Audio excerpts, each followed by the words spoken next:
Family card সুমারি 2026 এই ফর্মটি আপনারা পূরণ করতে গিয়ে অনেক দ্বিধাদ্বন্দ্বের মধ্যে পড়ে যান এবং অনেকে আমার কাছে জিজ্ঞাসা করেছেন আসলে কিভাবে এটা পূরণ করব। সবার জন্য একই ফর্ম, কোনো সিভির প্রয়োজন নেই। তো আপনাদের আমি এটা বুঝিয়ে দিচ্ছি। এইটি হলো ফর্ম। এই ফর্মের আপনারা কিভাবে পূরণ করবেন, এটা হলো তথ্য সংগ্রহকারীর আবেদনপত্র। সেটা আপনারা কিভাবে পূরণ করবেন এবং কি কি আছে আপনাদের দেখিয়ে দিচ্ছি। প্রথম আছে পদ ও এলাকার তথ্য। এখানে দিবেন আপনারা কোন পদে আবেদন করতে চান, সেই পদের নাম এবং কোন এলাকা থেকে আবেদন করতে চান সেই এলাকার নাম।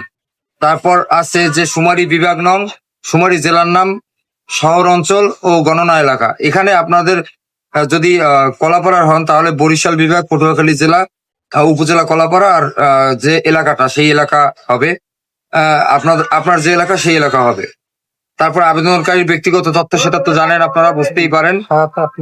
পূর্ণ নাম বাংলায়, পিতার নাম, স্বামীর নাম, মাতার নাম, এটা তো আপনারা বুঝতেই পারেন। তারপর আছে এখানে অনেকে জিজ্ঞাসা করেছেন যে মোবাইল নাম্বারের কোনো জায়গা নেই। আসলে আছে এখানে, এই যে দেখেন এখানে মোবাইল নাম্বারের জায়গা আছে। তো আপনারা অনেকেই ভুল করেছেন যে নাম্বার দেন না, হয়তোবা তাদের ফর্ম হয়তোবা বাতিল হতে পারে। এখানে জন্ম তারিখ, এনআইডি নাম্বার, মোবাইল নাম্বার এর নিচে নিচে দেওয়া আছে, সেটা দিবেন। তারপর আছে স্থায়ী ঠিকানা, তারপর বর্তমান ঠিকানা, এই যে এখানে, ওইটা আপনারা নিজেদের মতন করে পূরণ করবেন। তারপর আছে লিঙ্গ, পুরুষ, নারী, তৃতীয় লিঙ্গ, ইসলাম, হিন্দু, খ্রিস্টান, বৌদ্ধ ধর্মের ব্যাপারে এইটা যার যেটা সেটা সে পূরণ করবেন। তারপর আছে শিক্ষাগত পেশাগত যোগ্যতা।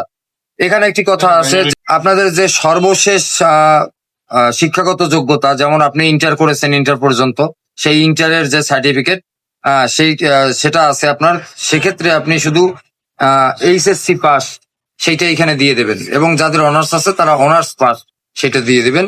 এবং এরপরেই আছে বর্তমান পেশা। আপনি যদি বর্তমানে কি করেন, আপনি যদি বেকার হন তাহলে বেকার লিখবেন, যদি ছাত্র থাকেন তাহলে ছাত্র লিখবেন। এরপরে আছে পূর্বে কোনো জরিপ শুমারিতে অংশগ্রহণ করেছেন কিনা। যদি এরকম কোনো কার্যক্রমে আপনি আগে অংশগ্রহণ করে থাকেন তাহলে সেক্ষেত্রে হা দিবেন, আর যদি না থাকে তাহলে না দিবেন। দ্বিতীয় পেজেও কিছু তথ্য আছে, এই যে দ্বিতীয় পেজের তথ্যগুলো কি আপনাদের শোনাচ্ছি। প্রযুক্তিগত দক্ষতা, যদি স্মার্টফোন, ট্যাবলেট ব্যবহারের অভিজ্ঞতা থাকে তাহলে হ্যাঁ দিবেন, এবং কত পরিমাণ আপনি পারেন, মানে এখানে আছে নেই, স্বল্প, মধ্যম এবং দক্ষ। আপনাদের যেটা ভালো পারেন, ভালো পারলে দক্ষ দিবেন, আর যদি মধ্যম পারেন তাহলে মধ্যম দিবেন। তারপর আছে যে নিজস্ব স্মার্টফোন আছে কিনা। নিজস্ব স্মার্টফোন যদি থাকে তাহলে হ্যাঁ দিবেন, আর না থাকলে নাই।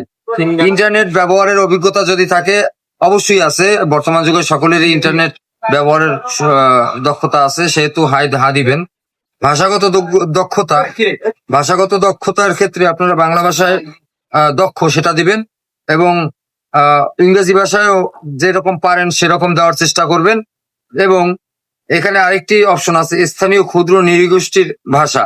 যদি কোনো নৃগোষ্ঠীর ভাষা আপনি বুঝে থাকেন বা পারেন, অন্য কোনো জেলা বা উপজেলার ভাষা যদি আপনি পারেন ভালো, সেটা এখানে উল্লেখ করে দিবেন।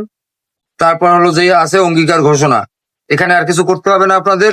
তারপর আছে স্বাক্ষর ও তারিখ, নিচে স্বাক্ষর, সেখানে স্বাক্ষর দিবেন এবং তারিখের জায়গায় তারিখ লিখবেন।